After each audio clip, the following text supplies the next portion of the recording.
ഇതേപോലത്തെ ഓവറായിട്ടുള്ള പഴുത്ത പഴം വീട്ടിലുണ്ടെങ്കിൽ ഇനി വേസ്റ്റ് ആവില്ല കേട്ടോ. നമുക്ക് ഈസി ആയിട്ട് ഒരു റെസിപ്പി ഉണ്ടാക്കിയാലോ. അതിനുവേണ്ടി ആദ്യം പഴം രണ്ടായിട്ട് കട്ട് ചെയ്തിട്ട് പുഴുങ്ങിയെടുക്കുക. അതിനുവേണ്ടി ഞാൻ ഇന്ന് ഗ്യാസ് ടോപ്പ് അല്ല കേട്ടോ യൂസ് ചെയ്യുന്നത്, വീഗാർഡിന്റെ ഇൻഫ്രാറെഡ് കുക്ക് ടോപ്പിലാണ്. വീഗാർഡ് ഇൻഫ്രാറെഡ് കുക്ക് ടോപ്പിന്റെ ഗുണം എന്താണെന്ന് വെച്ചാൽ നമുക്ക് ഏത് പാത്രം യൂസ് ചെയ്ത് വേണമെങ്കിലും കുക്ക് ചെയ്യാം. അതിന് വേണ്ടി ആദ്യം പാനിലേക്ക് കുറച്ച് ഗീ ഒഴിക്കുക, കുറച്ച് അണ്ടിപ്പരിപ്പ് ഇടുക, കുറച്ച് ഈത്തപ്പഴം ഇടുക, പിന്നെ തേങ്ങ ഇട്ട് തേങ്ങ ഒന്ന് വറന്ന് വരുന്ന സമയത്തേക്ക് കുറച്ച് പഞ്ചസാര ഇട്ടിട്ട് നന്നായിട്ട് മിക്സ് ചെയ്യുക. പുഴുങ്ങിയ പഴം ഇതേപോലെ കട്ട് ചെയ്തെടുക്കുക. ഈ കട്ട് ചെയ്തെടുക്കുന്ന സമയത്ത് ഇതിൻ്റെ ഉള്ളിൽ ഇങ്ങനത്തെ ബ്ലാക്ക് സീഡ് പോലത്തെ ഉണ്ടെങ്കിൽ അത് മാറ്റിയെടുക്കണം കേട്ടോ. നമ്മൾ നേരത്തെ ഉണ്ടാക്കിയ തേങ്ങാപ്പണ്ടത്തിലേക്ക് ഈ പുഴുങ്ങിയ പഴം ഇങ്ങനെ മിക്സ് ചെയ്തെടുക്കുക. എന്നിട്ട് ഈ തേങ്ങാപ്പണ്ടവും പഴവും കൂടി നന്നായിട്ട് മിക്സ് ചെയ്തെടുക്കുക.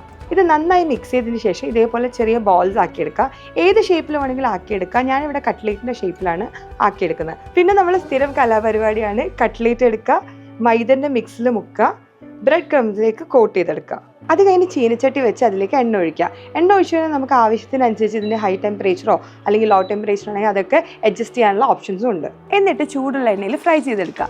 ഞാൻ നേരത്തെ പറഞ്ഞതുപോലെ തന്നെ കടായി ആണെങ്കിൽ പോലും നമുക്ക് ഇതേപോലെ തന്നെ വീഗാർഡിന്റെ ഇൻഫ്രാറെഡ് കുക്ക് ടോപ്പിൽ യൂസ് ചെയ്യാൻ പറ്റും. അങ്ങനെ നമ്മളെ ഈസി ബനാന കട്ട്ലേറ്റ് ഇവിടെ റെഡി ആയിട്ടുണ്ട് കേട്ടോ. സ്റ്റീൽ പാത്രം, അലൂമിനിയം കടായും പാനും മാത്രമല്ല കേട്ടോ, നല്ല മൺചട്ടിയും ബാർബിക്യൂ ഗ്രില്ലും ഒക്കെ ഇതിനെ കൊണ്ട് ചെയ്യാൻ പറ്റും. ഇനിയിപ്പോൾ നിങ്ങളുടെ വീട്ടിൽ ഗ്യാസ് ഇല്ലെങ്കിൽ പോലും സാരില്ല, വീഗാർഡിന്റെ ഇൻഫ്രാറെഡ് കുക്ക് ടോപ്പ് ഉണ്ടല്ലോ. ഏറ്റവും ബെസ്റ്റ് പ്രൈസിലാണ് നിക്സാൻ ഇലക്ട്രോണിക്സിൽ ഈ ഒരു പ്രോഡക്റ്റ് അവൈലബിൾ ആയിട്ടുള്ളത്. ഇതേപോലത്തെ വീഡിയോസിന് ഓൾവേസ് ഫോളോ മൈ ലിഫിറ്റ് സ്റ്റോറീസ്.